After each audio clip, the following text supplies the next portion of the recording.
जनता news मध्ये आपले सहर्ष स्वागत आहे। पाहूयात आजच्या ठळक बातम्या। महंत विचारवंत यानंतर शिवव्याख्यानकार ऋतुजा धोंडीराम पारसे हे आपले मनोगत व्यक्त करतील। सर्वप्रथम मी जनता न्यूज चॅनलचे आभार मानते। त्यांच्या माध्यमातून आम्हाला जनतेसमोर जाण्याची संधी उपलब्ध झाली। फुले यांच्या शैक्षणिक क्रांतीला, उमाजी नाईक यांच्या बलिदानाला वंदन करून, तुकोबारायांच्या गाथेला, कुबेरांच्या वाणीला व डॉक्टर APJ अब्दुल कलाम यांच्या अग्निपंखाला माझा सलाम। व मी ऋतुजा पारसे सोरडी, तालुका जत, जिल्हा सांगली, मी तुमच्या समोर कुळवाडी भूषण बहुजन प्रतिपालक छत्रपती शिवाजी महाराज यांच्याबद्दल जे काही विचार मांडणार आहे ते तुम्ही शांत चित्तेने ऐकून घ्यावे अशी माझी नम्र विनंती। काय इतिहास होता महाराष्ट्रामध्ये छत्रपती शिवाजी महाराजांच्या जन्मापूर्वी? कर्नाटकामध्ये खंडागळे नावाच्या सरदाराचा हत्ती उधळला होता। त्याला शांत करण्यासाठी 2 तुकड्या केल्या होत्या। एक होती जाधवांची आणि दुसरी होती भोसल्यांची। जाधवांचे नेते होते दत्तोजी जाधव, मासाहेब जिजाऊंचे बंधू, आणि भोसल्यांचे होते संभाजी भोसले, मासाहेब जिजाऊंचे दीर। तो हत्ती राहिला बाजूला। संभाजींचा चुकून वार दत्तोजीवर झाला आणि दत्तोजी मारला गेला। त्याचा बदला घेण्यासाठी लोकोजी जाधव समोर आले, मासाहेब जिजाऊंचे वडील, आणि त्यांनी वार केला संभाजीवर आणि संभाजीही मारले गेले। आणि स्वतःचा जावई समोर आला आणि त्याच्यावरही वार केला। युद्ध थांबलं। जाधवांची माणसं दत्तोजीचं मड घेऊन गेली आणि भोसल्यांची माणसं संभाजीचं मड घेऊन गेली। जाधवांची माणसं रडत होती दत्तोजी मेला म्हणून आणि भोसल्यांची माणसं रडत होती संभाजी मेला म्हणून। पण जिजाऊ मासाहेबांनी रडायचं कोणासाठी हो? एकीकडे आपला सख्खा भाऊ मेलाय आणि एकीकडे आपला दीर मेलाय, रडायचं कोणासाठी? पण जिजाऊ मासाहेब रडत होत्या त्या फक्त नादान महाराष्ट्रासाठी। त्यांना वाटलं की आपलीच माणसं आहेत, आपल्याच रक्ताची माणसं आहेत, हे कुठंतरी थांबलं पाहिजे। त्यासाठी जिजाऊ मासाहेब शिवाई देवी समोर गेल्या आणि त्यांना प्रार्थना करू लागल्या, हे शिवाई देवी, हे शिवाई देवी, गोर गरिबांचं राज्य येण्यासाठी, दीन दलितांचं राज्य येण्यासाठी, बहुजनांचं राज्य येण्यासाठी मला असा एक पुत्र दे। दगडालाही पाजर फुटला, वाराही शांत झाला आणि सन 19 फेब्रुवारी 1630 रोजी शिवनेरी किल्ल्यावर छत्रपती शिवरायांचा जन्म झाला। पण काय परिस्थिती होती शिवबांच्या जन्मापूर्वी? 5 सुलतानी सत्ता महाराष्ट्राच्या उरावर थया थया नाचत होती। मंदिराच्या मंदिरं लुटली जात होती। आया बहिणींची इज्जत सुरक्षित नव्हती, ती लुटली जाईल म्हणून पोटची पोरं तर सोडाच, धान्याच्या बियांना आणि गवताच्या काड्यांना सुद्धा भीती वाटायची उगवायची। घोड्यांच्या तापांचा आवाज ऐकता जनता पळून जायची। अशा परिस्थितीमध्ये छत्रपती शिवाजी महाराजांचा जन्म झाला। तेव्हा महाराष्ट्रातील जनता म्हणू लागली, किसी की पेट में से बाप पैदा होता है तो किसी की पेट में से सांप पैदा होता था, किसी की पेट में से बाप पैदा होता था तो किसी की पेट में से सांप पैदा होता था, पर जिजाऊ ऐसी माँ थी यारो कि जिसके पेट में से बापों का बाप शिवबा पैदा हुआ था। शिवाजी महाराजांच्या काळामध्ये 1 रुपयाचा सुद्धा भ्रष्टाचार झाला नव्हता। मी तुम्हाला एक उदाहरण सांगते। एक गाव होतं आणि त्या गावामध्ये एक माणूस मेला होता आणि आपल्याला माहितीच आहे की माणूस मेल्यानंतर त्याला नैवेद्य दाखवतात आणि कावळ्याची वाट पाहत माणसं उभे राहतात ते नैवेद्य शिवण्यासाठी। तर त्या माणसाला सुद्धा नैवेद्य दाखवला होता आणि कावळा शिवण्याची वाट पाहत उभी होती माणसं। 1 तास झालं तरी पण कावळा शिवत नव्हता, 2 तास झालं तरी पण कावळा शिवत नव्हता। सगळी माणसं कंटाळून घरी जाऊ लागली आणि एक आजोबा आले, त्यांनी सगळा प्रकार पाहिला। मग त्या मेलेल्या माणसाचा मुलगा होता ना, त्याच्या कानात आजोबांनी असं काही सांगितलं की तो मुलगा गेला, आपल्या खिशातला 20 रुपयाची नोट काढली आणि त्या नैवेद्याजवळ ठेवला आणि लगेच कावळा येऊन नैवेद्य शिवून गेला।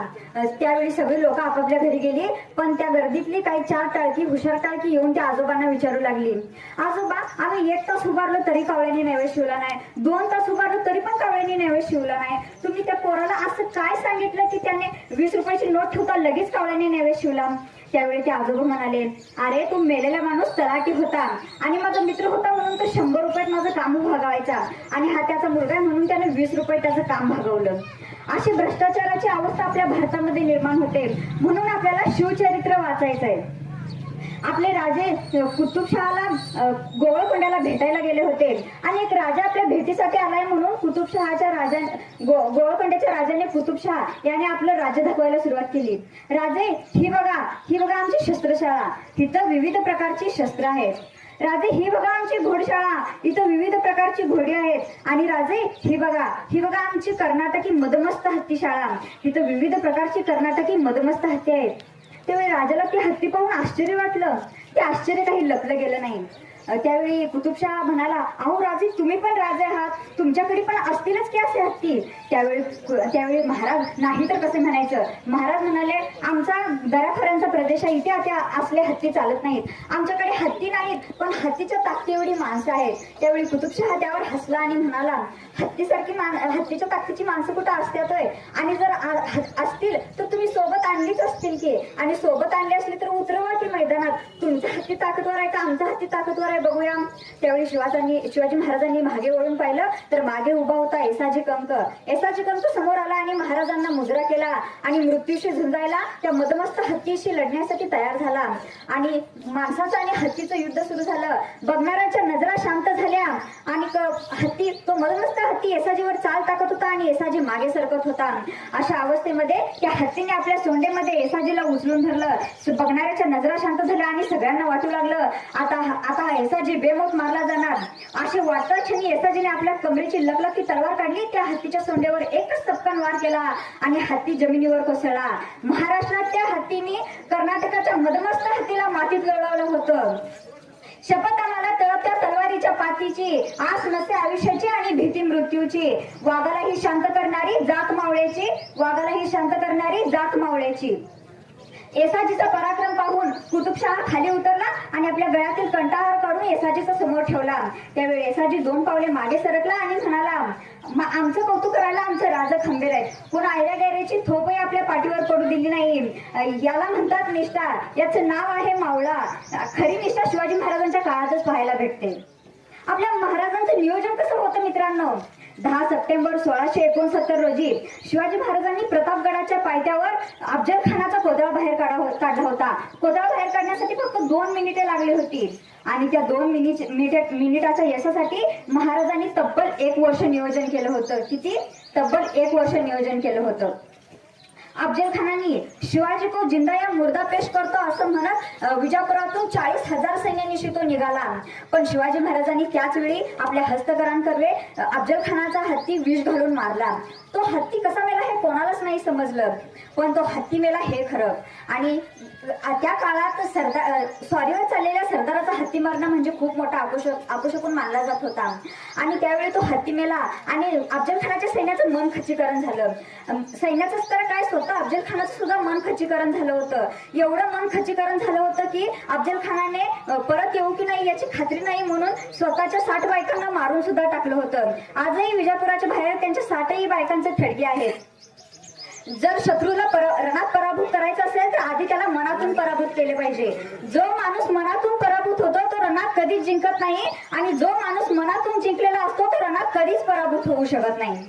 आणि खान खूप चौताळा होता. शिवाजी महाराज बाहेर यावे त्यासाठी तो खूप प्रयत्न करत होता. गावाच्या गावात जाळत निघाला होता तरी महाराज बाहेर येईनात. त्याने मंदिरं लुटली, गावं जळली, कत्तल्या करत निघाला तरी महाराज बाहेर येणार. अरे हा राजा आहे की कोण, याला काय आपल्या प्रजेची काळजी नाही का असं म्हणाला. तरी पण शिवाजी महाराज बाहेर येणार. कारण शिवाजी महाराजांना माहित होतं हे अफजल खान जे हे चालली आहेत हे बाहेर येण्यासाठी चालले आहेत. मी मैदानात जाऊया त्याला भेटावं. आणि शिवाजी महाराजांना माहित होतं हा खुल्या मैदानात अफजल खानाला भेटणं म्हणजे मरणाला मगर मिठी मारणं. म्हणून शिवाजी महाराज बाहेर आले नाहीत. त्यांनी खूप प्रयत्न केले अफजल खानाने शिवाजी महाराज बाहेरसाठी, तरी पण शिवाजी महाराज बाहेर नाहीत. वैतागून त्याने तुळजापूरच्या आई भवानीला हात घातला तरी पण महाराज बाहेर येईनात. त्याने पंढरीच्या विठोबावर केला तरी पण शिवाजी महाराज बाहेर आले नाहीत. अफजल खानाने खूप प्रयत्न केला. शेवटी वैतागून त्याने शिवाजी महाराजांनी प्रतापगड निवडल्यावर त्यांनी भेटीसाठी बोलवलं. वाईच्या पसरणीच्या घाटात अफजल खानाचे 40,000 सैन्य पसरले होते. शिवाजी महाराजांना ही बातमी कळताच त्यांनी आपलं सैन्य गोळा करायला सांगितलं. तानाजींना विचारलं, ताना किती सैन्य गोळा झाले? त्यावेळी तानाजी म्हणाला, राज आपलं 7,500 सैन्य गोळा झालं. 7,500? अरे त्याचे तर त्या खानाचे तर 40,000 आहेत आणि आपले 7,500 त्याच्यासमोर कसे टिकणार? तानाजी म्हणाला, पण राजा आपलं 7,000 आहेत, आपलं सैन्य वाढू शकत नाही. अरे पण आपले 7,500 त्यांचे 40,000 कसं टिकणार आपलं सैन्य? मग शिवाजी महाराज काय म्हणाले? काय केलं शिवाजी महाराजांनी? बघू पुढच्या पंचवार्षिकला 20,000 एक गोळा करून लढूया असं म्हणले का? त्यांनी आत्महत्येचा विचार केला? काय पराभव मान्य केला? काय केलं शिवाजी महाराजांनी? शिवाजी महाराजांनी एक सर्वोत्तम पर्याय निवडला. आपलं वाढवता येत नाही ना तर त्याचं कमी करा. आपलं वाढवता येत नाही ना तर त्याचं कमी करा. मग लागले मराठी सैनिक कामाला. अशी करामत केली मराठ्यांनी. त्यातलं 20,000 सैनिक तर उठलंच नाही. वाईच्या पसरणीच्या घाटातून अफजल खान 20,000 सैनिक घेऊन कसाबसा पुढे निघाला आणि प्रतापगडाच्या पायथ्याशी रडतोंडीचा घाट आला आणि त्या रडतोंडीच्या घाटात येऊन अडकला. अफजल खान रडवेला तोंड करून, रडतोंडीचा घाट म्हणजे तिथून पुढे तोंड रडल्याशिवाय तिथून पुढे जाता येत नाही असा घाट. आणि तिथून अफजल खान येऊन अडकला आणि 5,000 सैनिक घेऊन कसाबसा पुढे सरकला आणि प्रतापगडाच्या पायथ्याशी येऊन थांबला आणि महाराजांचा निरोप आला. अवघे 1,000 संख्या असतील तरच भेटू. आता रेल्वे स्टेशनवर आलाय आणि रेल्वेत बसलं नाही म्हणजे काय? अफजल खानाने निमूटपणे 4,000 सैन्य माघारी पाठवले आणि 1,000 सैन्यानिशी पुढे सरकला. आपण जेव्हा शिवाजी महाराजांची आणि अफजल खानाची प्रतापगडाच्या पायथ्याशी भेट झाली होती त्यावेळी अफजल खानासोबत फक्त 4 माणसे होती. सोबत किती आणली होती त्याने? 40,000 माणसे आणली होती आणि 40,000तली फक्त 4 माणसे सोबत होती. आपलं वाढवता येत नाही ना तर त्याचं कमी करा. 40,000चे 4 केले, यालाच म्हणायचं नियोजन. शिवाजी महाराजांनी अफजल खानाला भेटण्यासाठी वक्त ठरवला. बरोबर दुपारी 12:35 आता 12:35 का? तर बरोबर डोक्यावर सूर्य येतो. आता डोक्यावरच सूर्य का? जेव्हा छत्रपती शिवाजी महाराज गडावरून खाली उतरतात तेव्हा त्या सूर्याच्या लख्ख प्रकाशात अफजल खानाच्या छावणीतील हालचाल स्पष्टपणे दिसावी. पण जर अफजल खानाने आपल्याकडे आपली हालचाल बघण्यासाठी वर डोळे केले तर त्याच्या डोळ्यात सूर्याची किरणे घुसावी आणि त्याला काहीही दिसू नये. म्हणून शिवाजी महाराजांनी 12:35 वक्त ठरवला आणि त्यावेळी शिवाजी महाराजांनी गड सोडला. पण शिवाजी महाराजांनी सोबत कोण घेतले? संभाजी सगळे घेतले, चला आपण भेटून येऊया असं म्हणले नाही, तर त्यांनी सोबत घेतले जीवा महाला. पण जीवा महाला का? कारण दांडपट्टा चालवतो. पण तोच का? कारण अफजल खानाबरोबर सय्यद बंडा नावाचा होता, तोही दांडपट्टा चांगला चालवत होता आणि त्याला झुंज द्यायचा असेल तर जीवा महालाच पाहिजे. शिवाजी महाराज गेले खाली आणि नियोजन त्यांनी केलं आणि सांगितलं, जीवा महाला तू माझ्यासोबत आत येतोयस, शामियानात पण येतोयस, पण तू तिथं शामियानात आल्यावर माझ्याकडे बघायचं नाही, खानाकडे बघायचं नाही आणि दुसऱ्या कोणाकडे बघायचं नाही, फक्त तू सय्यद बंडाला बघायचं बस. आणि संभाजी कावजीला सांगितलं, तू शामियानात माझ्या बरोबर खाली येतोयस पण शामियानाच्या आत यायचं नाही, तू बाहेरच थांबायचं, तू माझ्याकडे बघायचं नाही किंवा अफजल खानाकडे बघायचं नाही आणि आमच्यात जे काही होतंय त्यालाही तुझा काही संबंध नाही. तू फक्त एवढंच काम करायचं की खान बाहेर जिवंत आला तर त्याला तू जिवंत सोडायचं नाही, ही जबाबदारी तुझी. शिवाजी महाराजांनी 12:35 गड सोडला होता आणि बरोबर 2 वाजता शामियानाच्या बाहेर आले. शामियानाच्या बाहेर 2 वाजता आले आणि खानाला वर्दी मिळाली. खान तसा उठून उभा राहिला आणि बघितलं पुढे समोर पाहताच काय 5-5.5 फूट उंचीचा देखना रुबाबदार छत्रपती शिवाजी महाराज येत आहेत. त्यावेळी खान उठून उभा राहिला आणि वकिलांना विचारलं, ये हे शिवाजी? त्यावेळी वकिलाने मान डोलावली आणि खान उठून उभा राहिला आणि आपली बाहू फैलावले आणि म्हणाला, आओ शिवाजी आओ, हमारे गले लग जाओ. त्यावेळी शिवाजी महाराज खानाला मिठी मारण्यासाठी पुढे सरकले. खानाला मिठी मारली. खानाचा हात शिवाजी महाराजांच्या पाठीवरती पडला, दाब पडला, ताण वाढला, मिठी आवडली आणि खानाचा कट्यार महाराजांच्या मस्तकावरून घसपटला. दगा जाणवला. महाराजांनी वाघनख्या काढल्या, खानाच्या पोटात खुपसल्या आणि कोथळा बाहेर काढला. खान दगा म्हणून ओरडला आणि त्याच संधीचा फायदा घेऊन सय्यद बंडाने महाराजांच्या मानेवर दांडपट्टा चालवणार होता. तेवढ्यातच जेव्हा महाराजांनी त्याचा हात वरच्या वर उडवला आणि तेव्हाच इतिहास फुटफुटला. होता जीवा म्हणून वाचला शिवा, होता जीवा म्हणून वाचला शिवा. जाता जाता मला एवढं म्हणावं